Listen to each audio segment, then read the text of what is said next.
എന്നെ തല്ലേണ്ട അമ്മാവ, ഞാൻ നന്നാവൂല എന്ന് തരൂര് പല ആവർത്തി പറഞ്ഞതാണ്. എന്നിട്ടും പറ്റില്ല, തരൂരിനെ നന്നാക്കിയിട്ടേ വിശ്രമമുള്ളൂ എന്ന് പറഞ്ഞാണ് കോൺഗ്രസുകാർ ഇറങ്ങി പുറപ്പെട്ടതൊക്കെ പുറപ്പെട്ടു. പക്ഷേ വിചാരിച്ചിടത്ത് കാര്യം എത്തിയിട്ടില്ല.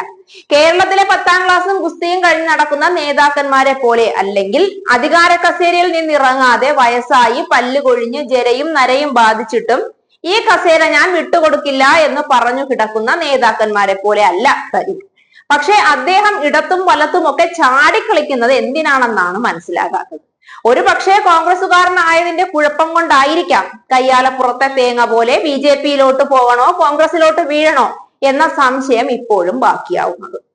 കോൺഗ്രസ് നേതൃത്വം തിരഞ്ഞെടുപ്പ് അടുത്തിരിക്കുന്ന സമയമായതുകൊണ്ട് അതീവ ജാഗ്രത പുലർത്തി തമ്മിൽ തല്ലും പിച്ചും മാന്തും കടിയും ഒക്കെ മാറ്റിവെച്ച് നല്ല കുട്ടികളായി മര്യാദക്കാരായി അടങ്ങി ഒതുങ്ങി ഒരിടത്തിരിക്കണമെന്ന് രാഹുൽ ഗാന്ധി പറഞ്ഞു നാവെടുത്തില്ല.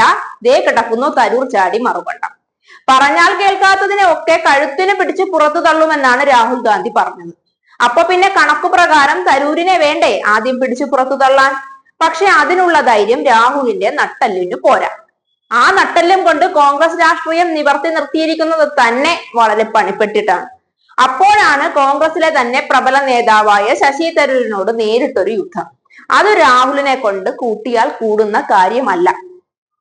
വീണ്ടും കേന്ദ്ര സർക്കാരിനെ പുകഴ്ത്തി കോൺഗ്രസ് പ്രവർത്തക സമിതി അംഗം ശശി തരൂർ MP രംഗത്ത് വന്നു. കോവിഡ് കാലത്തെ വാക്സിൻ നയതന്ത്രം ഇന്ത്യയെ നേതൃപദവിയിലേക്ക് ഉയർത്തിയെന്നാണ് തരൂർ പറഞ്ഞത്. ദ വീക്ക് മാഗസിനിൽ എഴുതിയ ലേഖനത്തിലാണ് ശശി തരൂരിന്റെ പരാമർശം. പ്രധാനമന്ത്രിയുടെ വാക്സിൻ മൈത്രി പദ്ധതി പ്രകാരം 100-ലധികം രാജ്യങ്ങൾക്ക് കോവിഷീൽഡ്, കോവാക്സിൻ എന്നീ ഇന്ത്യൻ നിർമ്മിത വാക്സിൻ വിതരണം ചെയ്തു. കോവിഡ് ഭീകരതയിൽ ലോകം സ്തംഭിച്ച സമയത്ത് ഇന്ത്യ സഹായഹസ്തം നീട്ടി.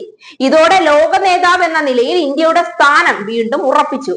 ദക്ഷിണേന്ത്യൻ രാജ്യങ്ങളിലെയും ആഫ്രിക്കൻ രാജ്യങ്ങളിലെയും ചൈനയുടെ നീക്കങ്ങൾക്ക് തടയിടാൻ വാക്സിൻ നയതന്ത്രങ്ങളിലൂടെ ഇന്ത്യക്ക് കഴിഞ്ഞു.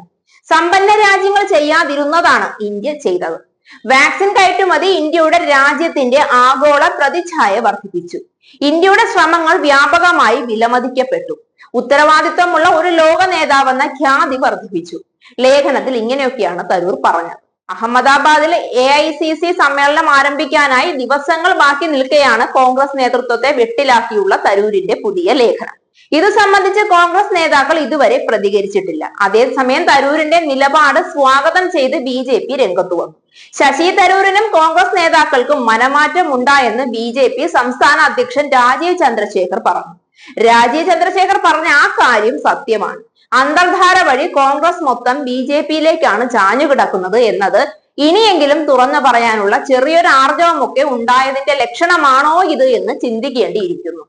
ഈ മാറ്റം ഇപ്പോഴല്ല ഉണ്ടായത്, കുറെ മുന്നേ ഉണ്ടായി എന്ന് കേരളത്തിലെ മുഴുവൻ ജനങ്ങൾക്കും അറിയാം. ഒറ്റയ്ക്ക് നിന്ന് കേരളത്തിന്റെ അധികാരം പിടിച്ചെടുക്കുന്നത് കോൺഗ്രസിനും BJP-യും കൂട്ടിയാൽ കൂടുന്ന കാര്യമല്ല. അപ്പോൾ നടക്കാവുന്ന ഒരേ ഒരു കാര്യം കോൺഗ്രസിനെ തങ്ങളുടെ കൂടെ നിർത്തി കേരളത്തിന്റെ അധികാരം തൽക്കാലം പിണറായിയുടെ കയ്യിൽ നിന്ന് പിടിച്ചെടുക്കാൻ ഒരു ശ്രമം നടത്താനാണ്. കോൺഗ്രസുകാർ പൊതുവെ തമ്മിൽ തല്ലും മണ്ടത്തരവും കൊണ്ട് നടക്കുന്നത് കൊണ്ട് പതിയെ അവരെ താഴെ ഇറക്കിയിട്ട് BJP-ക്ക് തന്നെ അധികാരം കൈയാളുകയും ചെയ്യാം. കാര്യം എന്തു തന്നെയാണെങ്കിലും തരൂർ ഒരിടത്ത് ഉറച്ചു നിൽക്കുന്നതാവും നല്ലത്. 2 വള്ളത്തിൽ കാലിട്ടാൽ അറിയാമല്ലോ പിന്നത്തെ കാര്യം.